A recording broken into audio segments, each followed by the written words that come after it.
Welcome to Remarkable People. We're on a mission to make you remarkable. I am your host, Guy Kawasaki. Today I have the privilege of being joined by Dr. Amy Edmondson. She is the esteemed professor of leadership and management at the Harvard Business School. Her work sheds light on the pivotal role leaders play in nurturing an environment conducive to learning and collaboration. More than 3 million people have watched her TED Talk, How to Turn a Group of Strangers into a Team. Amy is also a prolific author. Her latest book, Right Kind of Wrong, The Science of Failing Well, invites us to reevaluate our conventional perceptions of failure. It provides profound insights into handling failure with grace and resilience and learning from failure. I'm Guy Kawasaki. This is Remarkable People.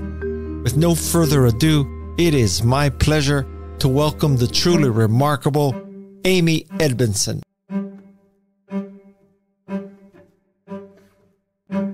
This is kind of a question that may belie my ignorance in the scientific method. You start your book and you talk about this Harvard study where your hypothesis was that better teams would have fewer errors. And then, you say that you were proven wrong and it failed. But I would argue that you didn't fail. You just found something different from a hypothesis, right? I completely agree. And that is, in fact, a typical experience of a researcher. Maybe really an optimal experience of a researcher, because I did my homework. I had a hypothesis. It was a reasonable hypothesis.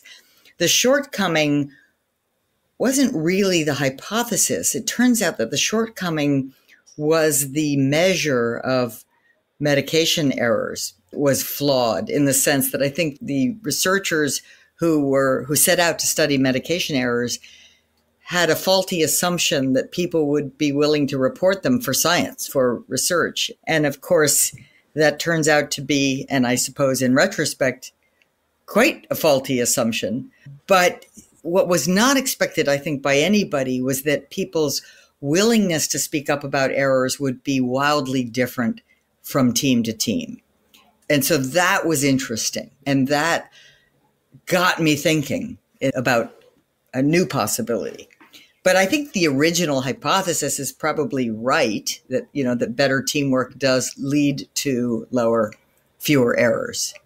Again, pardon my ignorance of the scientific method, but is the perspective that you're trying to prove or disprove a hypothesis, or you're trying to just investigate and let the facts fall where they may? So what are you trying to do there? The answer is yes to both. Right? So the way the scientific method in general seeks to advance knowledge is by reading what has come before. So you read the literature, and then you say, what do we not yet know? You formulate a hypothesis. You formulate a way to collect the data that will help you support that hypothesis. And sometimes you're right, and sometimes you're wrong. So in a grand sense, you are, in fact, stepping into the unknown and trying to learn whatever it will teach you. But the way you go about that is by doing your homework and at least entering the unknown with as much knowledge as you can from what people have done before you. So is the correct verb testing a hypothesis or proving a hypothesis? Oh, testing is a better word than proving. You're absolutely right. Okay. Because in fact, you can never prove a hypothesis.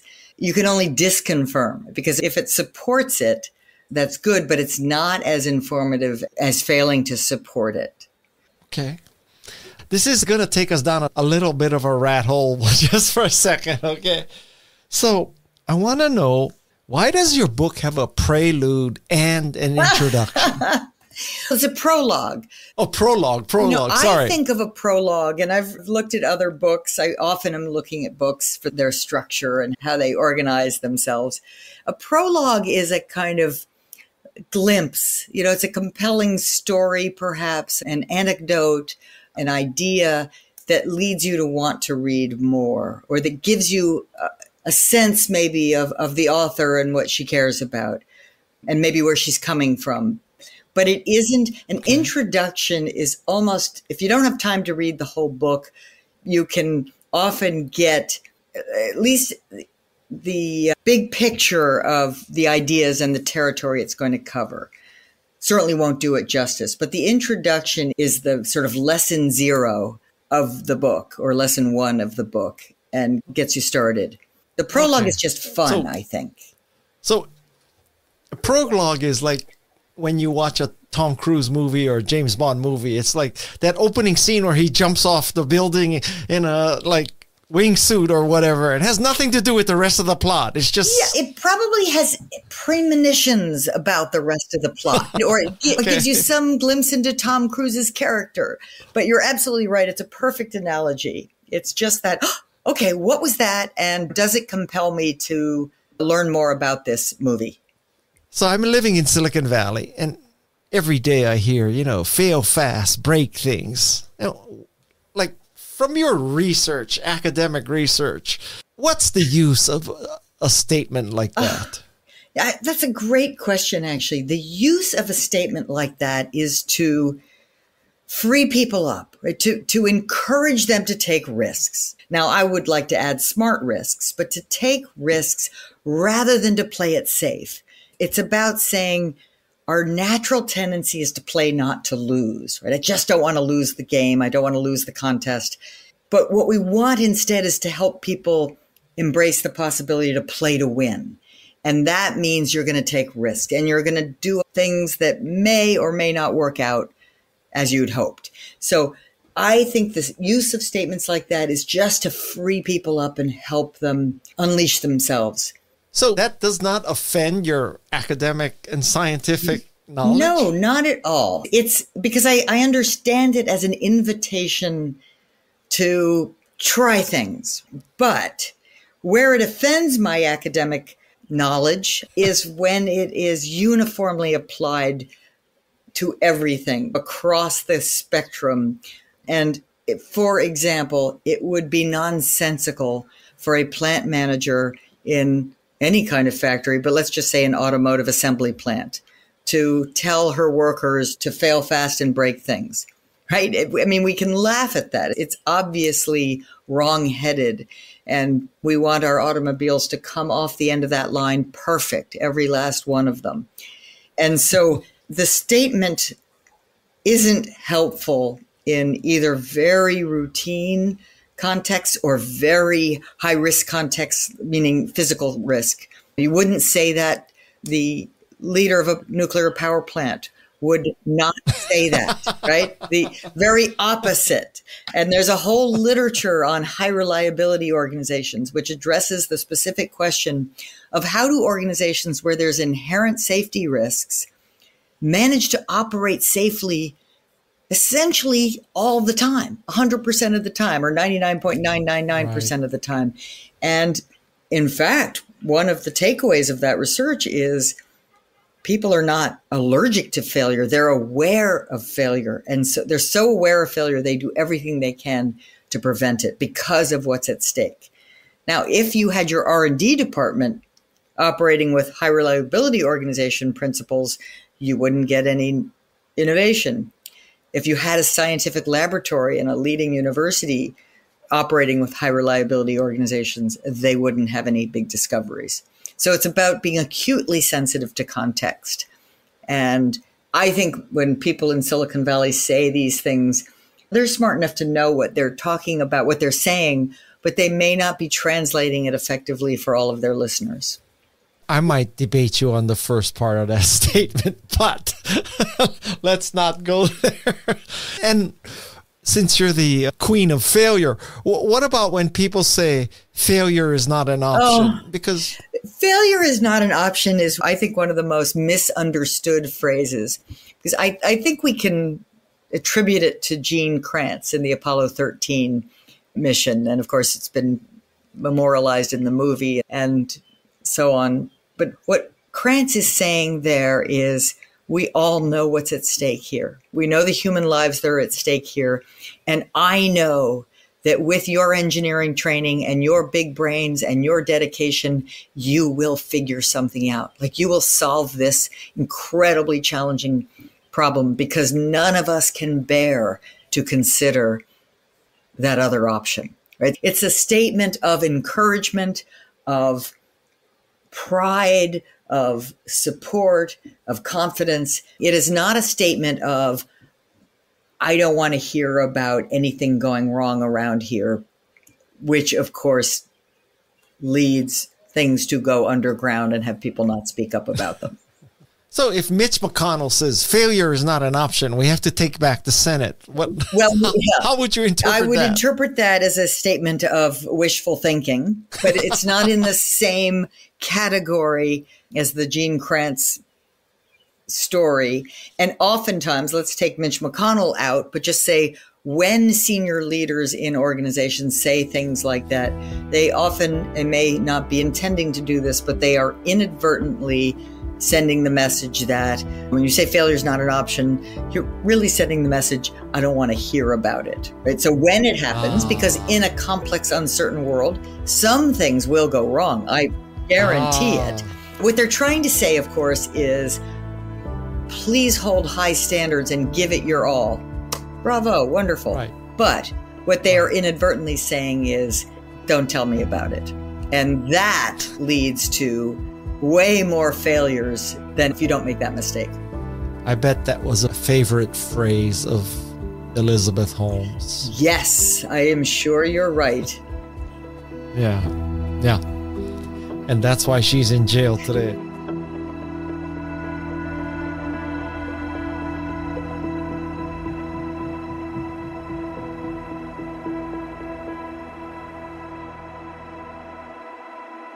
Whenever I meet people, they always ask me what it was like to work for Steve Jobs.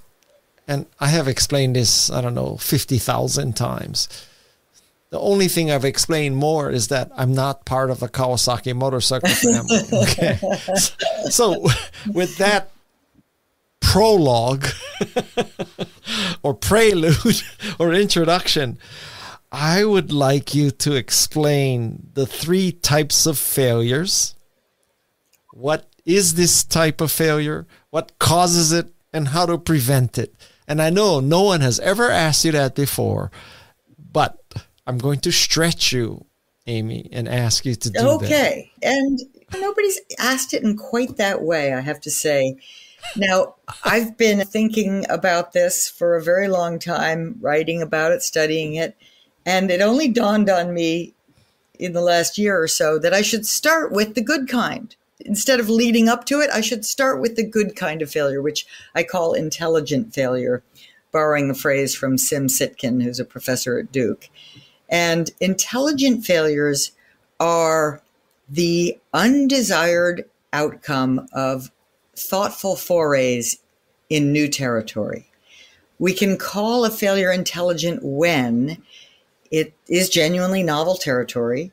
We are in pursuit of an opportunity. We've done our homework. We've thought about what might happen, and we've designed a test of that hypothesis. And finally, the failure is as small as possible to still be able to learn from it. You don't want to make bigger bets than you have to in uncertain territory. Now, I think intellectually those 4 things are pretty obvious, but practically in organizations, it often doesn't happen that way because of various incentives or because people aren't systematic enough. But that's an intelligent failure. So these we don't want to prevent. In fact, for the most part, we would like to have more of them, in organizations. Now, they classically happen in research and development, in basic science, in celebrity chefs, or all the places where people are deliberately and are self-aware pushing the envelope. But they can happen in your own life too. Let's say you're searching for a life partner. You will have some intelligent failures along the way to finding your soulmate, right? You will go out on a date with someone because a friend thought you'd like each other. And, it was a good hypothesis. It was an opportunity to meet someone you might like. And it was just a date. It wasn't a whole marriage. So that would be the same phenomenon, but in a personal setting. So these we don't want to prevent. The other 2 kinds of failures, indeed, as your question implies, we do want to prevent. So let's talk about them. The simplest kind of failure I call a basic failure. And it's basic because it has a single cause. That single cause is usually human error. I put the milk in the cabinet instead of in the refrigerator, and the milk spoils. So that's a basic failure. That's one that's pretty trivial, but it's one that happens because we're not paying attention, or we're not maybe trained in an activity that we're trying to do. We haven't had enough training. We haven't done our homework, what have you. So those are obviously not worth celebrating. And the set of practices that help us prevent them include training, error proofing, checklists, and various other systems and supports that help us do things right in the territory where the knowledge is already established of how to do it. You follow a recipe. You don't just guess when you're baking a cake. And so you prevent that failed cake. The third kind is what I call complex failures, and they are, as the title suggests, multi-causal. They generally happen because of a complex mix of factors, some of them external, some of them internal, that come together in just the wrong way to produce a bad outcome. A supply chain breakdown during a global pandemic is a complex failure. The supply chain struggled to deliver the goods and services it needed to because of a combination of things: people sick and not able to come to work, shipping routes being disrupted, storms that might happen and exacerbate the whole thing, factories that got shut down so they couldn't supply some of the things that needed to be supplied. So that would be a kind of large example of a complex failure. But complex failures are best prevented also by training, by careful systems thinking, when people are helped to see how things relate to each other, so that they don't make actions over here that lead to some unintended consequence over there that they're unaware of, but they could have been aware of if they actually put their head above the parapet and talked to the right people.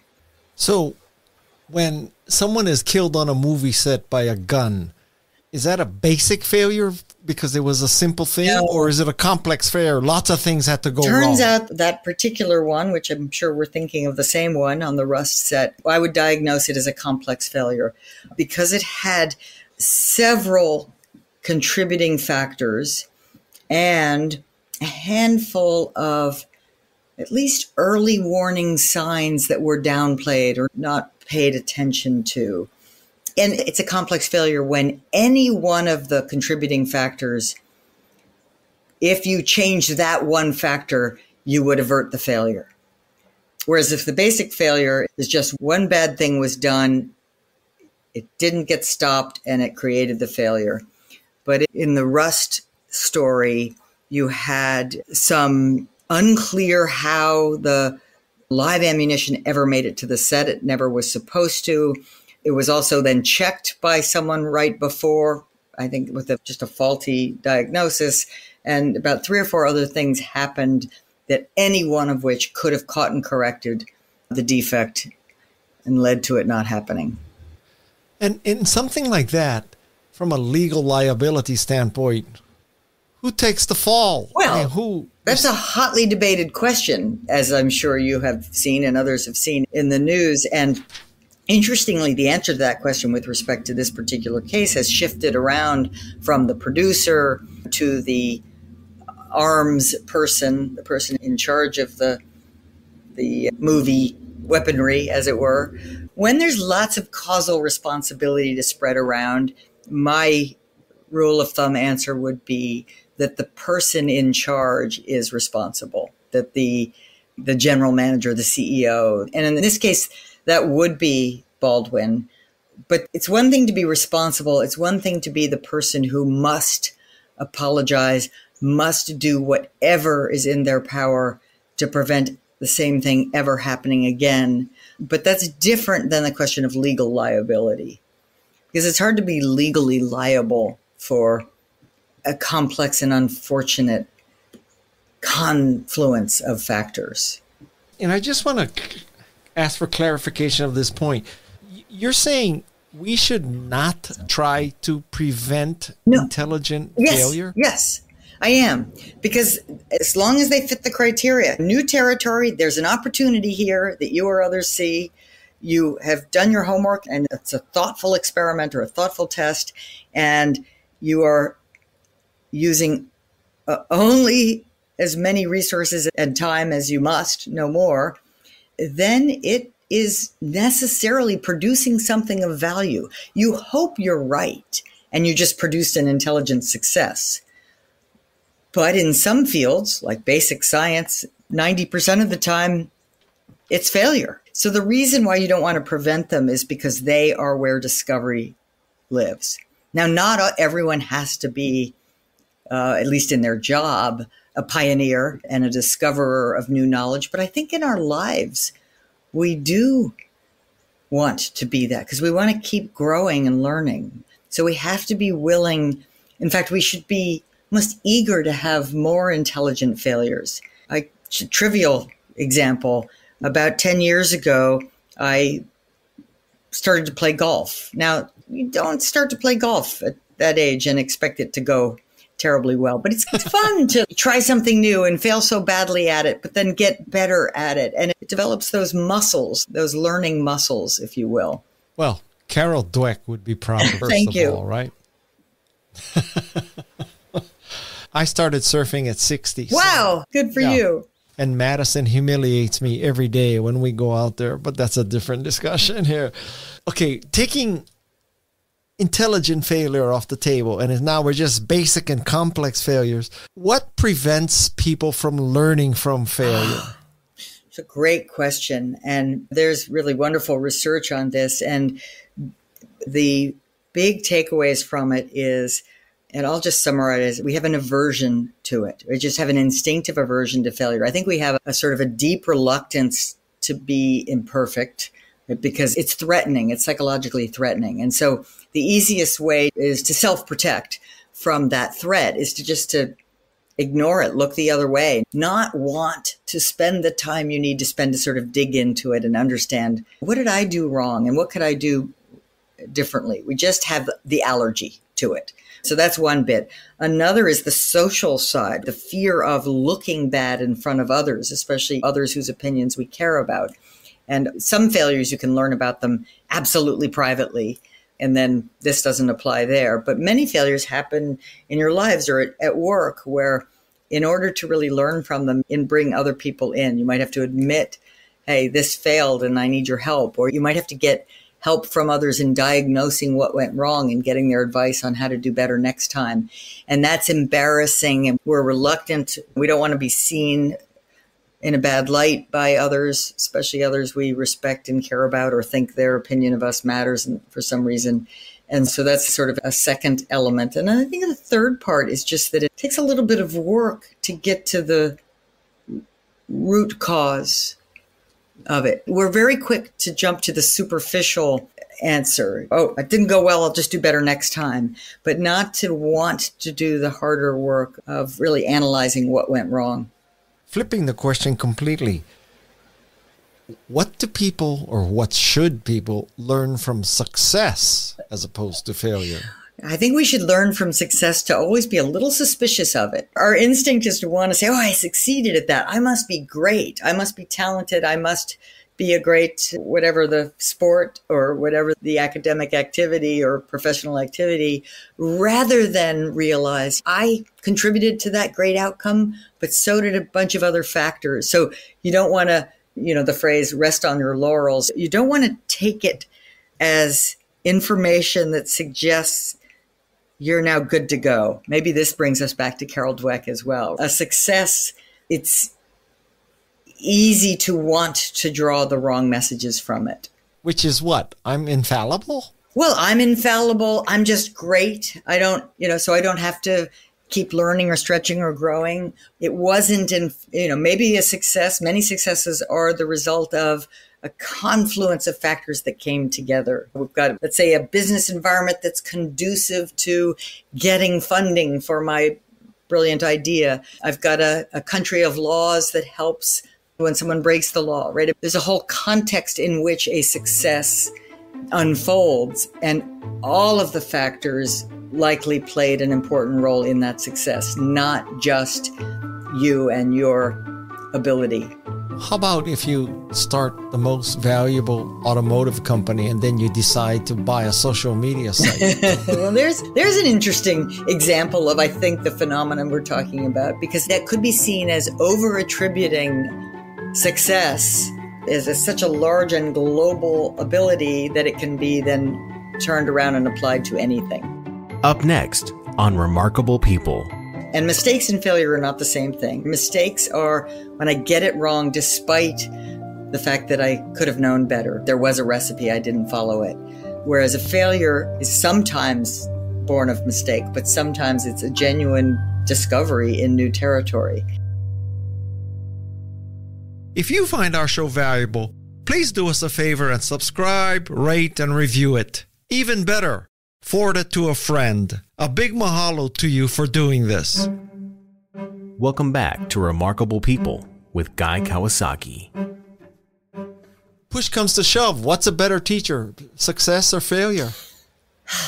I think they are both important teachers. I would err on the side of failure is a better teacher, but they are both important teachers so long as you do the hard work of learning from them. Meaning really making sure you're being analytic and thoughtful in the lessons you take from them. I think many people are good at declaring success, myself included. That's not hard. I wanted to know your perspective on how and when, or mostly when.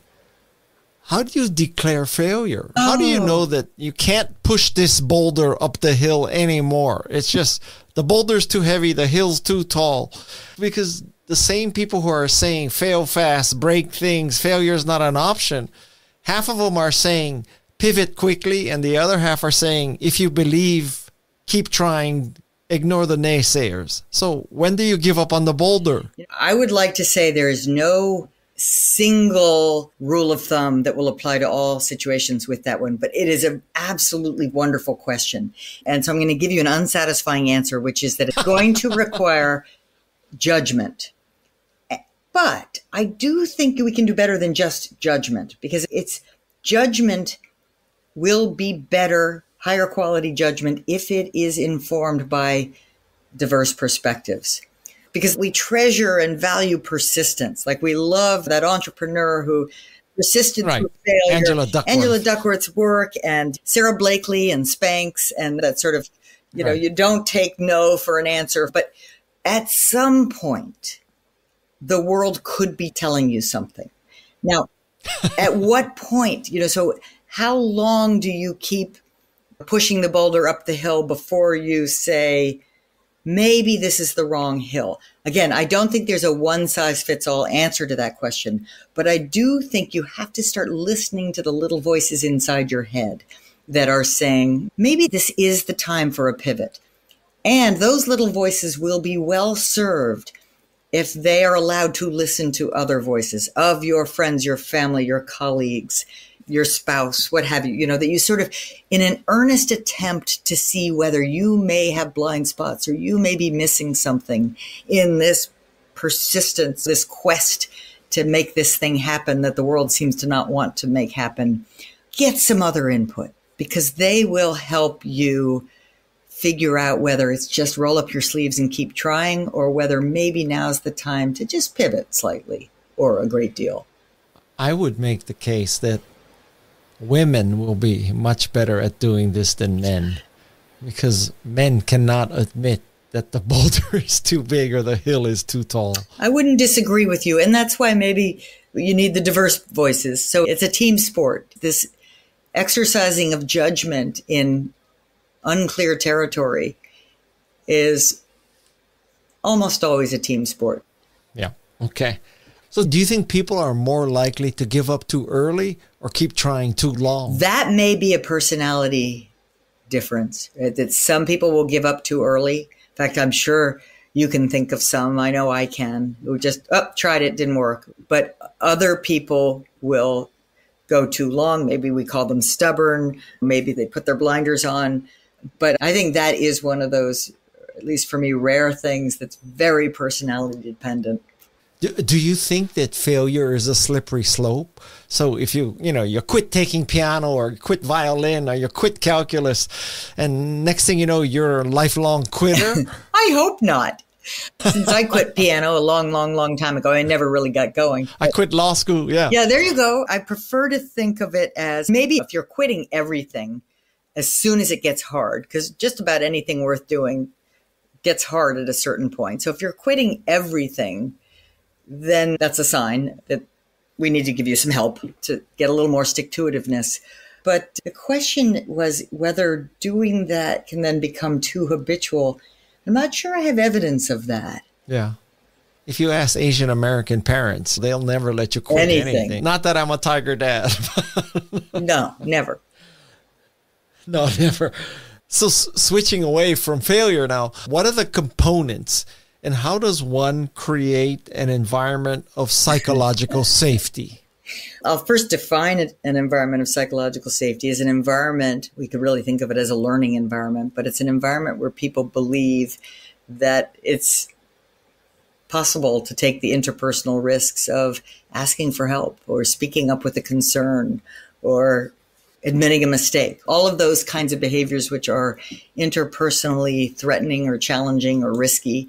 In some environments, rather than others, they feel acceptable. They feel possible. And the way you create that kind of environment, I think, is you first point out, call attention to the either uncertainty or inherent challenge or interdependence of what we're doing together, right? Of the work that we're doing. Because what you're trying to do is set a rationale for why it really matters that people are willing to speak up when they see something, when they aren't sure what to do. Because this is the kind of work where when we're not doing that, we'll get ourselves in trouble. You're very clear about the nature of the enterprise and why it matters. But the second thing, and will seem too basic to even mention, but ask good questions. That's what you're doing here today. You ask a question, and I guarantee it feels awkward for me to sit here quietly after you've asked a question. It becomes all but impossible. So if you're asking people genuine questions, the kind of question that signals, I really want to know what you think about this, or what you're seeing out there, or what you're feeling, or what you know, what I don't know, that is a beautiful invitation to speak. And so if people were better at asking good questions, and then, of course, better at listening to what people say, we would have an awful lot more psychologically safe environments. If I asked your kids, hey, is your household a psychologically safe place? Would they say, oh, yeah, absolutely. My mom rocks this. I think so. And I guess I can tell by the evidence. The evidence is they don't seem to hold back much. Okay, that's a double-edged sword there. That is true. Good news, bad news. That's true. Now, psychological safety, I've defined it for you, but it isn't enough. It's not the only thing that matters. We also want discipline and excellence in the pursuit of high standards, or maybe a simpler way to say it is motivation. So I think when kids have high motivation and high psychological safety, they are in a great learning place. Angela Duckworth has this concept that in her family, the kids have to pick something very hard to do that requires practice, and they cannot quit on a low note. You take up violin, yeah, you practice hard, you have a great recital, and then you can quit. You can't quit if you had a bummer recital. I think there's some wisdom there, especially if there was a good reason to take it up in the first place. You had some interest in the violin, you love music, because certainly kids would be very tempted to quit at things that are hard, like musical instruments or sports or math. And I think that's a nice rule of thumb. I'm going to try that. You try it. And you mine are now practically baked. They're 22 and 24. So they're... Oh, where did they go to school? They went to Harvard. They both went to Harvard College. Of course. What can I say? They're very hardworking, very smart kids, but I put the emphasis on hardworking because that's really the difference. A lot of smart kids out there, but you got to put in the work, right? See, Carol Dweck is smiling right now because you didn't say they're naturally gifted kids. Exactly. You said they work hard. That's right. Yeah. A couple months ago, I interviewed Carol. Carol's book, The Growth Mindset, was a pivotal book in my life. Oh, that's great to hear. Yeah. It's a great book. It's great research. It's so important. Yeah. I pursued her for 2 years to get an interview, and she teaches at Stanford, and I went to Stanford, and I used to live about 2 miles from Stanford, and we're going to go off track again, but my favorite Carol Dweck story of all time. So Carol Dweck and I, we both used to give a lot of speeches all over the world, and we happened to use the same limo driver. And this wasn't one of those 50 town car kind of places. This is like one guy with one Lincoln Town car. And if your flight landed at 2 a.m., he picked you up. And if the next guy left at 6 a.m., he picked you up. And unfortunately, he died a few years ago. And I know his clientele was all the VCs, all the CEOs of Silicon Valley. So his funeral, his memorial service was on this Sunday. And I took my son, and 2 of us went because my son used to use him. There's some circumstances where we had to just send him in a car. And so we go to this memorial service, and I look around the room, and it's all family and friends. Huh. You know, I don't see any famous VCs or CEOs except Carol Dweck and her husband. That's wonderful. And so I know that she's such a gracious person. Do you know her personally? I've met her, and what a treat that was. We both were asked by Arne Duncan, the former Secretary of Education under Barack Obama, to come, actually with Angela as well. The 3 of us were there for a half day just talking about our ideas and their implications for education. So it was a great treat. Wait, so there was Amy Edmondson, Angela Duckworth, and Carol Dweck in the same room? Holy shit. I hope there was a lot of good air conditioning because that's a lot of brain power working there. I don't know about that, but it definitely was an amazing day. Yeah, there's Harvard, Stanford, and MacArthur Award in the same room. Wow. My head is exploding here. Related to this psychological safety, so the psychological safety, the high standards, the discipline, those 3 components, is that the definition of an ideal environment for solving problems, or is there more to add? No, I don't think there's much more. I guess for solving problems, we probably need to throw creativity in there. You know, that ability to diverge before you converge on an answer. So let's add that into the mix. And you introduced this concept that I'd like you to explain because I loved it, which is, quote, the good fallible human. What is a good fallible human? I'm quoting this wonderful, recent, now deceased psychiatrist named Maxine Maltzby, who says, we're all fallible human beings. That's just a fact. And he would abbreviate that as FHB, fallible human being. And I think that once you really accept that is a fact and that is true, there's a deep breath there, right? It's like, okay, I can still be lovable. I can still be okay as a fallible human being. And it's a very different lens with which to view one's life and the world, right? I'm a fallible human being, sometimes, not always, doing the best I can to make a difference in some area of work or life. But I will make mistakes. And mistakes and failure are not the same thing. Mistakes are when I get it wrong, despite the fact that I could have known better. There was a recipe, I didn't follow it. Whereas a failure is sometimes born of mistake, but sometimes it's a genuine discovery in new territory. But in any life well lived, any life period, there will be mistakes and failures, and that's okay. That's part of being fully alive. It's part of being fully human. And in fact, you could go so far as to argue if you don't have enough intelligent failures, you're not doing everything that you could do while you're here to have a full and meaningful life.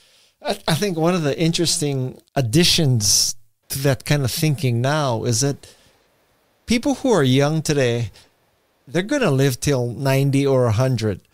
It's not whether you take a gap year or not.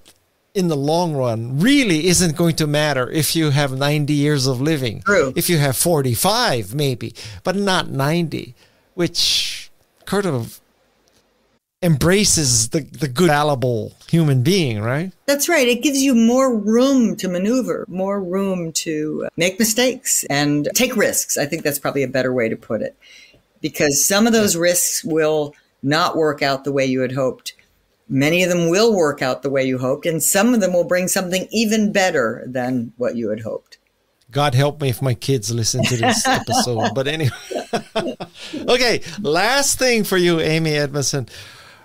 We want you to give the pitch for your book. I truly enjoyed your book, and I hope that everybody goes out there and reads it. So now this is your chance to tell tens of thousands of people to buy your book. Wow.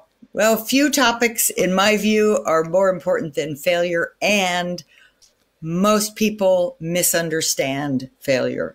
And we have two camps, one camp that says fail fast, break things, and that's how you should live.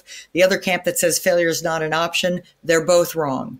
The reality is, if you understand the different kinds of failure, and I described 3 distinct kinds of failure, then you are far better equipped to know when it makes sense to fail fast and learn faster, and when it makes sense to be as careful as you can be in getting something to happen the way you really hope and others are depending on you to do.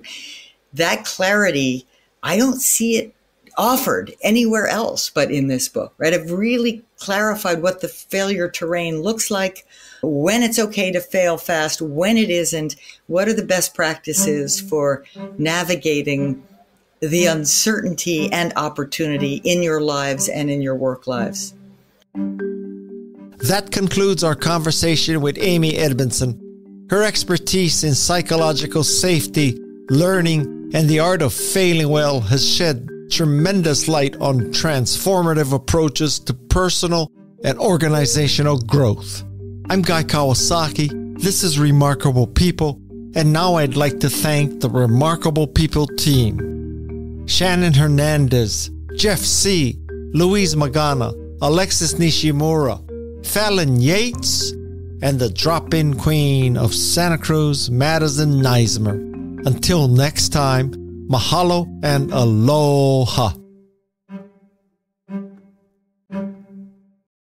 This is Remarkable People.